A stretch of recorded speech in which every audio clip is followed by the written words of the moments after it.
अरे जानकी, जल्दी निकलो यहाँ से। तुम्हारे पति ने तुमको दूसरे घर बुलाया है। इस घर में पानी भरने वाला है, तुम सब डूब जाओगी। लेकिन वो खुद क्यों नहीं आए और तुम कौन हो मुझे यहाँ से ले जाने वाली? तुम्हारा पति मेरे घर में काम करता है, उसने मुझे तुम्हें लाने को कहा है। अब ज्यादा मत सोचो और मेरे साथ चलो। फिर जानकी अपने तीनों बच्चों को लेकर सुधा के पीछे तेज बहाव वाले पानी में निकल पड़ी। रास्ते में पानी बहुत ज्यादा बढ़ गया। अचानक पानी के तेज बहाव से जानकी के हाथों से दोनों बड़ी बेटियां छूटकर बह गईं और छोटी बेटी पास में रह गई। नहीं, मेरी बच्चियाँ, कोई बचाओ। सिया, आरुषि, कहाँ चली गई तुम लोग? जानकी पानी में अपने बच्चों के लिए फूट फूट कर आवाज मारती है, लेकिन तेज बहाव की वजह से वो उसे नहीं मिल पाती। वहीं पेड़ के पीछे छुपकर सुधा मुस्कुरा रही होती है। अब जाकर मुझे सुकून मिला है, बहुत दिन से इस मौके का इंतजार था। फिर सुधा जल्दी से जाकर बहती हुई बच्ची को उठा लेती है। अब तो मैं इसे वहाँ छोड़ूंगी जहाँ मुझे इसे छोड़ना होगा। सुधा उस बच्ची को लेकर एक गुफा के सामने पहुँची जहाँ भेड़िया रहती है। वो बच्ची को वहीं जमीन पर छोड़ देती है। अब इस बच्चे को ये भेड़िया खा जाएगी तो सारा जंजाल ही खत्म। सुधा मुस्कुराते हुए वहाँ से चली जाती है। तभी भेड़िया वहाँ आती है और सिया को देखती है। बच्ची मासूम दिखती है, इसलिए भेड़िए ने उसे खाने के बजाय उसे अपने बच्चे की तरह पालना शुरू कर दिया। वहीं दूसरी बेटी सिया पानी में बहती हुई जा रही होती है कि तभी इतने में गिरधर नाम का व्यक्ति उसे उठा लेता है।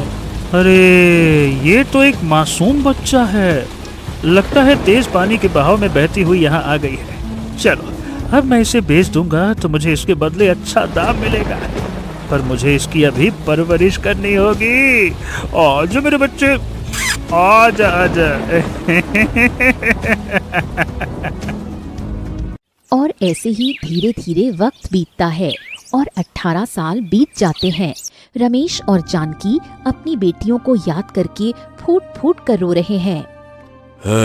जानकी, बताओ भला, आज 18 साल बीत गए, पता नहीं हमारी बेटियां कहाँ और किस हालत में होंगी। पता नहीं, पता नहीं। 18 साल से मेरी आंखें उन्हें ढूंढ रही हैं। पता नहीं मेरी मासूम बच्चियां जिंदा भी हैं या नहीं और किस हाल में होंगी। हमारी छोटी बेटी सनाया के भरोसे ही लगता है बाकी जीवन बीतेगा। तभी इतने में सनाया आ जाती है। सनाया अपने माता पिता को रोता देख उनके पास बैठ जाती है। क्या हुआ माँ, पिताजी, आज आप लोग फिर रो रहे हो? कुछ नहीं बेटी, कुछ नहीं, बस वर्षों पुराना वही हमारा दर्दनाक दिन याद आ गया। जब भी वो रात याद आती है ना, आंसू रुकते नहीं है, रुकते नहीं। बेटी तुम परेशान मत हो, तुम जाकर मैंने जो कल कहा था वे शंभू काका से पूछ कर आओ आज। ठीक है माँ, मैं अभी जाकर शंभू काका से पूछती हूँ। आप दोनों अपना ख्याल रखना। सनाया इतना कहकर घर से निकल पड़ती है। जब वो रास्ते से जा रही होती है तो उसे एक जगह पर आरुषि मिलती है। आरुषि रो रही थी और गिरधर उससे खेतों में काम करा रहा था। अरे रोना बंद करो, जल्दी से यहाँ से भारी पत्थर उठा, चल जल्दी कर। अगर आज का काम पूरा नहीं हुआ तो रात को खाना नहीं मिलेगा, समझे? चलो जल्दी जल्दी करो, नौटंकी मचा रखी है। पिताजी, मैं अभी करती हूँ, बस थोड़ा सा पानी पीने दीजिए, बहुत थक गई हूँ। कोई पानी वानी नहीं, चुपचाप अपना काम करो, नहीं तो। ये सब देखकर सनाया से रहा नहीं गया और वो दौड़कर गिरधर के पास पहुंची। अरे ओ इंसान, तुम्हें थोड़ी भी शर्म नहीं आती? एक लड़की से ऐसा भारी काम करा रहे हो? लड़की से ऐसा काम नहीं कराना चाहिए। ए लड़की, कौन है रे तू हमारे मामले में बोलने वाली? ये मेरी मर्जी है, चल भाग यहाँ से, अपना रास्ता नाप। फालतू की बात करती है। मैं तो चली जाऊंगी, लेकिन भगवान देख रहा है कि तुम इस बेचारी पर कितना अत्याचार कर रहे हो। अरे आज तेरी वजह से मेरा दिमाग खराब हो गया है। चल आरुषि, आज के लिए इतना बहुत है, तू यहाँ से हट, और तू भी भाग यहाँ से लड़की, चल भाग यहाँ से। सनाया गुस्से में आगे बढ़ गई। थोड़ा आगे जाते ही जहाँ कबीर आराम से पेड़ के नीचे बैठा है, ठंडी हवा चल रही है और वो मजे से मौसम का आनंद ले रहा है। तभी सनाया उस पर बरस पड़ती है। कितने आलसी हो तुम, तुम्हें जरा भी शर्म नहीं आती? अरे क्या हुआ, क्या क्या बात है? और तुम मुझ पर चिल्ला क्यों रही हो? मैं तो बस मौसम का मजा ले रहा हूँ, इसमें क्या बात हो गई? मौसम का मजा ले रहे हो? शर्म करो, वहाँ एक लड़की खेत में हल चला रही है, इतनी कड़ी धूप में मेहनत कर रही है, और तुम एक मर्द होकर यहाँ आंख बंद करके मजे से बैठे हो। ए लड़की, फालतू में दिमाग खराब मत कर, तू जानती नहीं है मुझे, समझी? चल भाग यहाँ से, वरना अच्छा नहीं होगा। दिमाग खराब कर रही है। कबीर गुस्से में सनाया को वहाँ से भगा देता है। पता नहीं ये अनजान लड़की अचानक आकर मुझे ऐसा क्यों बोलने लग गई। फिर कबीर परेशान होकर आगे बढ़ जाता है। तभी आरुषि दिखाई देती है, जो अभी भी खेत की तरफ काम खत्म कर रही थी। वैसे वो लड़की सच कह रही थी। ये लड़की कितनी मासूम और कितना भारी काम कर रही है। मुझे इससे बात करनी चाहिए, लेकिन मैं इससे कैसे बात करूं? इसका पिता गिरधर तो इसके साथ ही है। कोई बात नहीं, मुझे इससे बात करनी होगी। फिर आरुषि अपना काम पूरा करके जैसे ही घर जाने के लिए कदम बढ़ाती है, तभी कबीर चुपके से उसके पीछे पीछे चलने लगता है। आरुषि जैसे ही अपने घर के अंदर जाती है, तभी कबीर भी उसके पीछे पीछे जाकर उसके पास खड़ा हो जाता है। तुम्हारा बाप कैसा इंसान है ना? भला कोई अपनी बेटी से ऐसा भारी काम कराता है क्या? ऐसा कौन सा बाप करता है भला, बताओ? आज पहली बार किसी इंसान ने मुझसे इतनी प्यार से बात की है, मेरे बारे में पूछा है, वरना आज तक पिताजी के अलावा किसी ने मेरी तरफ देखा तक नहीं था। ये इंसान कितना अच्छा है, वे मेरे पिता हैं और वे जो भी कहेंगे मुझे करना ही पड़ेगा। अब तुम यहाँ से चले जाओ, अगर मेरे पिता ने तुम्हें यहाँ देख लिया तो वे बहुत गुस्सा करेंगे। आरुषि इतना कहकर रोते हुए अंदर कमरे में चली जाती है और कबीर भी वहाँ से चुपचाप निकल जाता है। ऐसे ही 1-2 दिन बीत जाते हैं। कबीर रोज चुपके से आकर आरुषि से बातें करता है। 2 दिन बाद अचानक गिरधर घर पर आता है। आरुषि, आरुषि, अरे चल, अब वो वक्त आ गया है जिसके लिए मैंने इतनी मेहनत की थी। आरुषि, हम कहाँ जा रहे हैं पिताजी? वहीं जहाँ तेरा असली ठिकाना है। अरे मैं तुझे बाजार में बेचने जा रहा हूँ। वहाँ के अमीर लोग तुझे अच्छे दामों में खरीदेंगे। नहीं पिताजी, ऐसा मत करिए, मैं आपको छोड़कर कहीं नहीं जाऊंगी और मैं और ज्यादा काम करूंगी, पर मुझे मत बेचिए। अरे ऐसे कैसे नहीं जाएगी, तुझे तो चलना ही पड़ेगा। चल मेरे साथ, चल। अरे चल तू, चल चल, नहीं तो। गिरधर गुस्से में आरुषि का हाथ पकड़कर उसे बाहर ले जाने लगता है।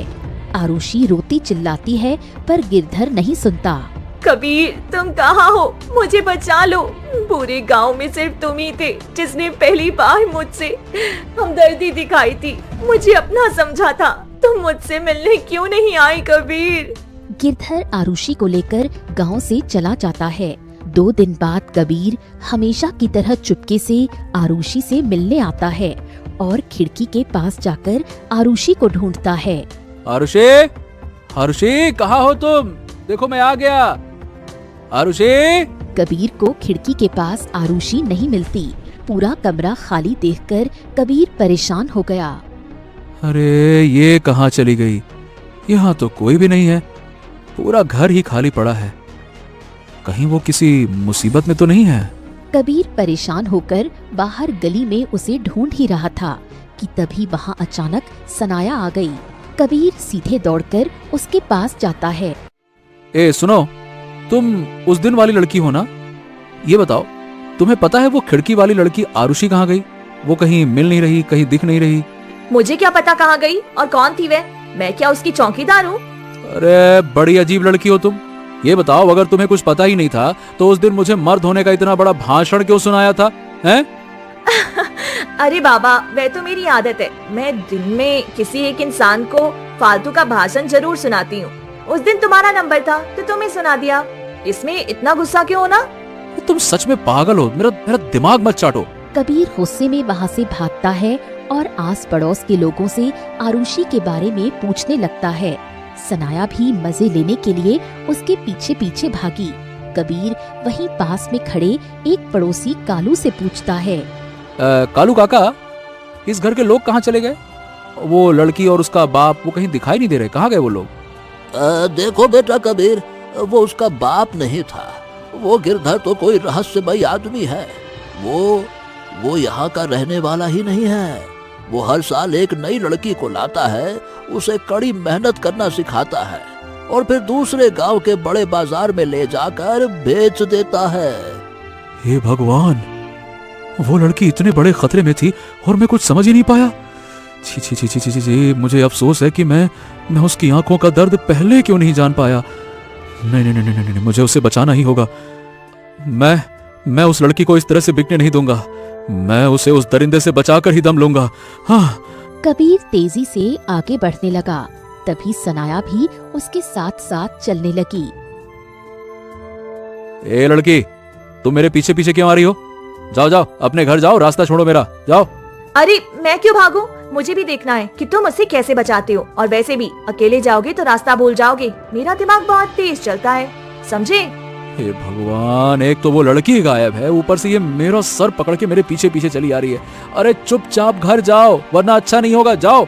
नहीं जाऊंगी, अब तो मैं तुम्हारे साथ ही चलूंगी। चलो चलो जल्दी कदम बढ़ाओ, वरना वे बच्चा चोर लड़की को बेच देगा और तुम यहीं मेरा सर पकड़कर बैठे रह जाओगे।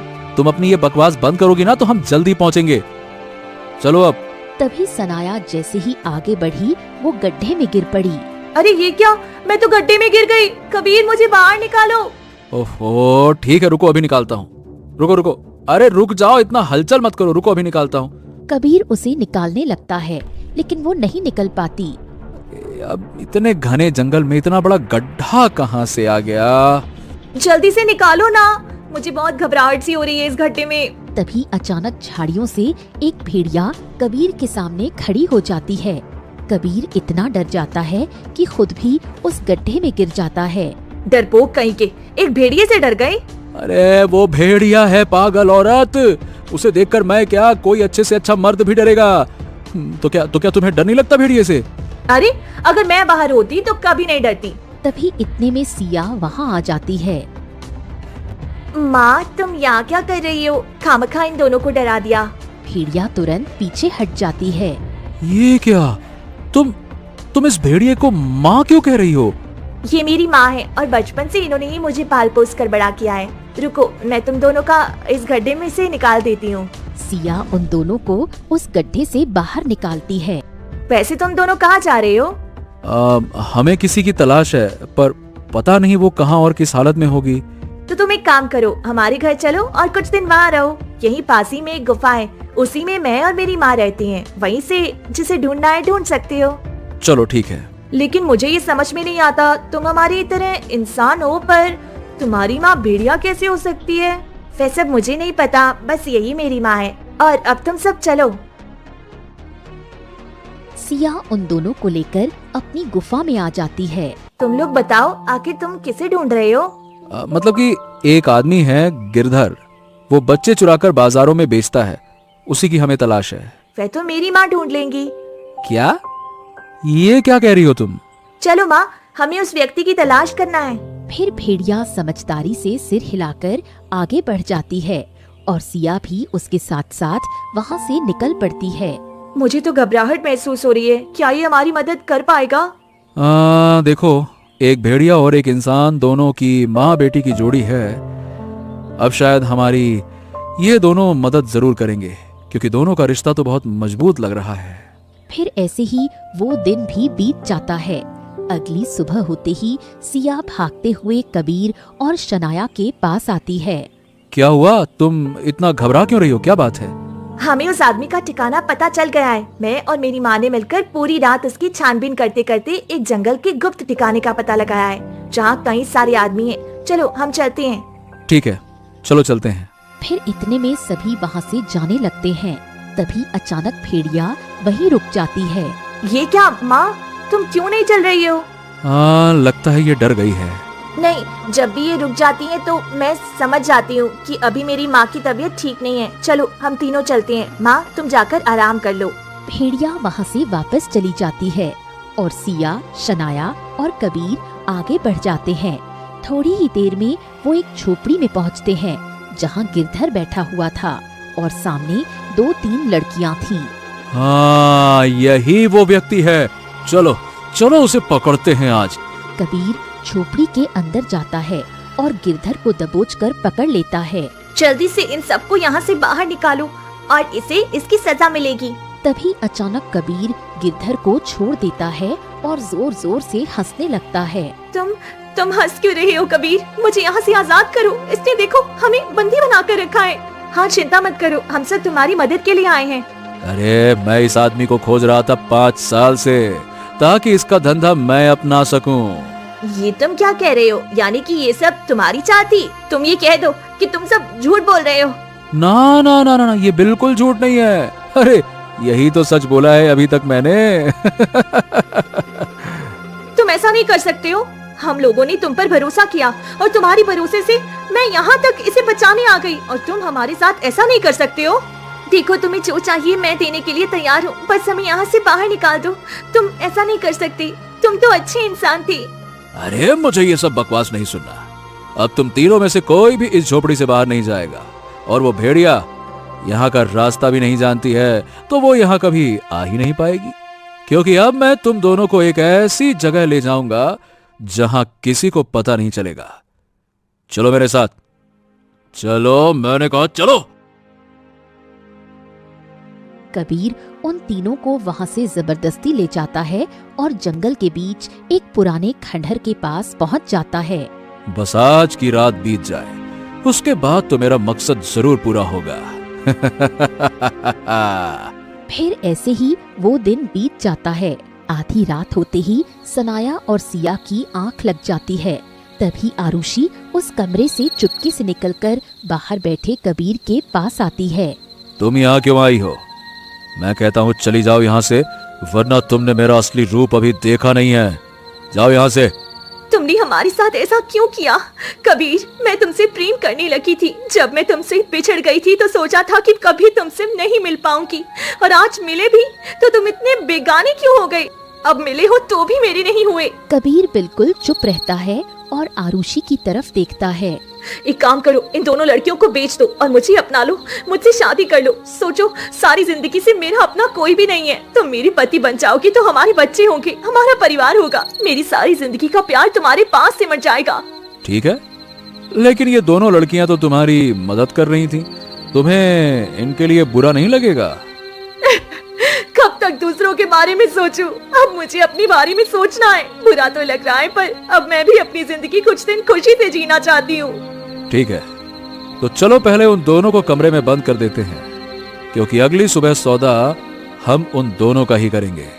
चलो। दोनों वहाँ से चले जाते हैं और जैसे ही कमरे के पास जाकर खड़े होते हैं, तभी अंदर सो रही सिया और सनाया की आंखें खुल जाती हैं। अरे आरुषि, ये क्या? तुम वहाँ बाहर क्या कर रही हो? आरुषि बिना कुछ बोले तुरंत कमरे का दरवाजा बाहर से बंद कर देती है। सिया भागकर खिड़की के पास आती है।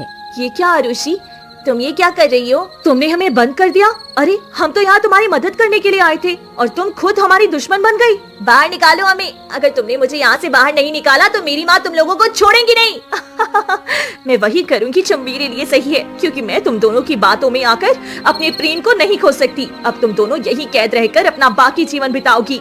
हाँ, तुमने बिल्कुल सही कहा आरुषि। अब चलो चलो, हम यहाँ से चलते हैं दोनों। जैसे ही इनका सौदा हो जाएगा, उसके बाद तो मैं तुमसे शादी करके अपना एक परिवार बनाकर खुशी खुशी रहूंगा। छोड़ दूंगा ये सब। कबीर और आरुषि वहाँ से निकल पड़ते हैं। कमरे के अंदर दोनों फूट फूट कर रोने लगती हैं। मैं भी किस बेवकूफ की बातों में आ गई। हम इसकी मदद करने आए थे और ये देखो हमें हमारे साथ क्या कर रही है। मेरी माँ भी मेरे लिए कितनी परेशान होगी। अगर मैं अपनी माँ भेड़िए को साथ लेकर आती तो आज इस मुसीबत में नहीं फंसती। दोनों परेशान हो जाती हैं और ऐसे ही पूरा एक दिन बीत जाता है। अगली सुबह आरुषि कबीर के पास बैठी प्यार भरी बातें कर रही होती है।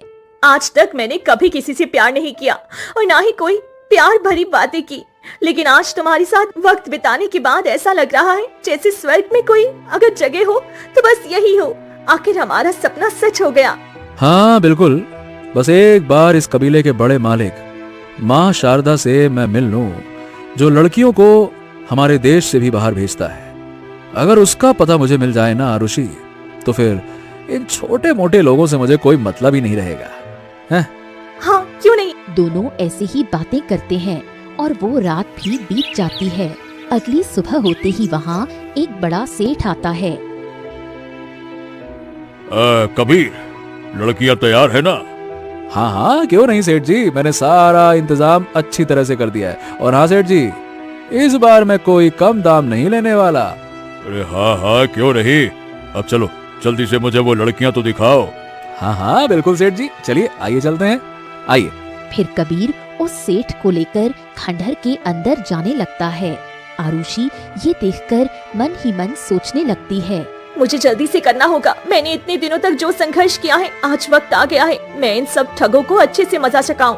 फिर आरुषि फुर्ती से पास के जंगल की तरफ जाती है और वहाँ से कुछ लाल पत्ती की जहरीली औषधि तोड़ लेती है। फिर वो थोड़ी मिट्टी लेकर उसमें सफेद रंग का जंगली फूल मिलाती है और उसे पीसकर अपने हाथ में रख लेती है।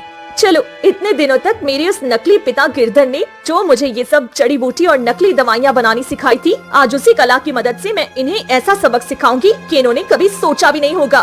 फिर आरुषि वो सब पाउडर इकट्ठा करके चुपके से उस सेठ के पीछे जाती है और अचानक उसकी आंखों में झोंक देती है। सेठ की आंखें बंद हो जाती हैं और वो चिल्लाने लगता है, अरे अरे अरे ये क्या? अरे अरे अरे अरे अरे अरे अरे, मुझे कुछ दिखाई नहीं दे रहा। ये किसने किया मेरी आंखों में? अरे अरे अरे अरे अरे अरे अरे, ये क्या हो गया सेठ जी? आपको कुछ दिखाई नहीं दे रहा? आरुषि, ये क्या किया तुमने? सेठ जी की आंखों में क्या डाल दिया है ये?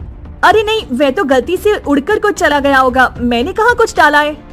कबीर जैसे ही झुककर सेठ की आंखें साफ करने लगता है, इतने में आरुषि वही बची हुई दवा का पाउडर कबीर की आंखों में भी जोर से डाल देती है। नहीं नहीं नहीं नहीं नहीं नहीं नहीं नहीं नहीं, ये तुमने ठीक नहीं किया आरुषि। मैं तुम्हें छोड़ूंगा नहीं। मेरी आंखें, अरे रे, मेरी आंखों में जलन हो रही है। पानी दो मुझे, पानी दो। आ आ आ आ आ कबीर और सेठ दोनों अपनी आंखें पकड़कर वहीं जमीन पर गिर पड़ते हैं और दर्द से तड़पने लगते हैं। आरुषि तुरंत भाग कर जाती है और कमरे का दरवाजा खोल देती है। अंदर से सिया और सनाया बाहर निकलती हैं। ये क्या आरुषि, तुमने तो हमें यहाँ बंद कर दिया था, फिर अब बाहर क्यों निकाला? देखो, अगर उस वक्त मैंने उस कबीर से प्रेम का नाटक ना किया होता तो शायद मैं तुम दोनों को कभी यहाँ से जिंदा बाहर नहीं निकाल पाती। और अब बातें करना बंद करो, चलो जल्दी से यहाँ से भागते हैं। फिर आरुषि, सिया और सनाया तीनों उस खंडहर से भागकर बाहर आ जाती हैं। वो जैसे तैसे भागते हुए गांव के रास्ते पर पहुंचती हैं कि तभी इतने में रास्ते में सुधा उन्हें देख लेती है। तीनों बहनों को एक साथ देखते ही सुधा डर से कांपने लगी। अरे, ये तीनों बहनें एक साथ कैसे हो सकती हैं? नहीं, ऐसा नहीं हो सकता। बरसों पहले मैंने इन तीनों को अलग किया था और आज वही चेहरा, वही चाल, बिल्कुल माँ जैसी लग रही हैं। एक को तो भेड़िया पालने लगी, जिस वजह से मैं कुछ नहीं कर पाई, और एक इस गिरधर व्यापारी के हाथ में थी। सोचा था आज नहीं तो कल इसे बेच ही देगा, लेकिन ये दोनों घूम फिरकर इसी सनाया के पास कैसे आ गई? मुझे इन सबको फिर से अलग करना ही होगा। सुधा गुस्से में पागल होकर उन तीनों के सामने आ गई। नहीं, ऐसा नहीं हो सकता। मेरा बरसों पुराना बदला इस तरह अधूरा नहीं रह सकता। मुझे तुम तीनों बहनों को फिर से अलग करना ही होगा।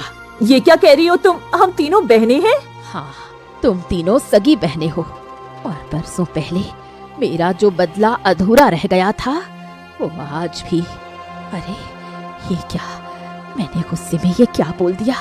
नहीं, ये मुझे नहीं बोलना था। सुधा डरकर वहाँ से भागते हुए चली जाती है। ये क्या, हमारे माँ पिताजी कौन है? इसका मतलब मेरे माँ पिता ही आप दोनों की असली माँ बाप हैं। चलिए हम जल्दी अपने घर चलते हैं, पिताजी हमें पूरा सच बता देंगे। फिर सनाया, सिया और आरुषि को लेकर वहाँ से निकल पड़ी और अपने घर पहुँच गई। घर के अंदर रमेश और जानकी अपनी खोई हुई बेटियों की याद में फूट फूट कर रो रहे होते हैं।